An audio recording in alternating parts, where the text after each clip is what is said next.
ఓవైపు silver screen పై action, మరోవైపు political screen active role తో జనసేన అధినేత పవన్ కళ్యాణ్ స్పీడ్ పెంచారు.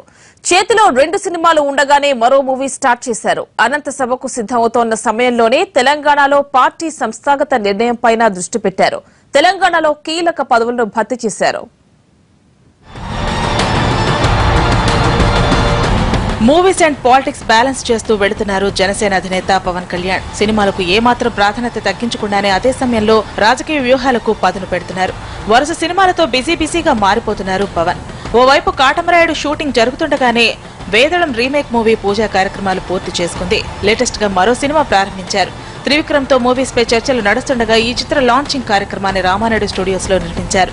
తమిళ మ్యూజిక్ డైరెక్టర్ అనిరుద్ సంగీతం అందించనుండగా పవన్ మూవీతో తొలిసారి తెలుగు ఇండస్ట్రీకి ఇంట్రొడ్యూస్ అవుతున్నాడు.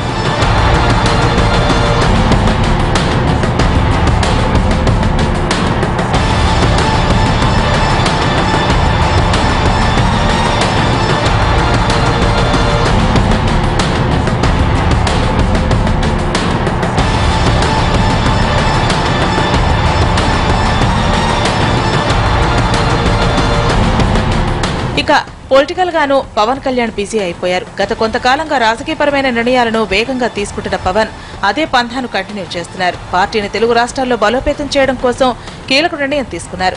సంస్థాగత పదవులకు నాయకులను ఎంపిక చేశారు. జనసేన పార్టీ తెలంగాణ ఇన్ఛార్జిగా వేమూరి శంకర్ గౌడ్, పార్టీ సమన్వయ నాయకుడిగా మహేందర్ రెడ్డిని నియమించారు.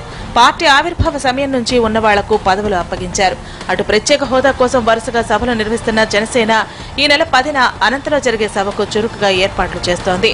ప్రత్యేక హోదా విషయంలో మోడీ సర్కార్ తీరును దుయ్యపడుతూ పవన్ ఇప్పటికే తిరుపతి, కాకినాడ సభల్లో చెలరేగిపోయారు. అనంత సభను సక్సెస్ చేసేందుకు జనసేన కార్యకర్తలు గ్రౌండ్ వర్క్ పూర్తి చేస్తున్నారు.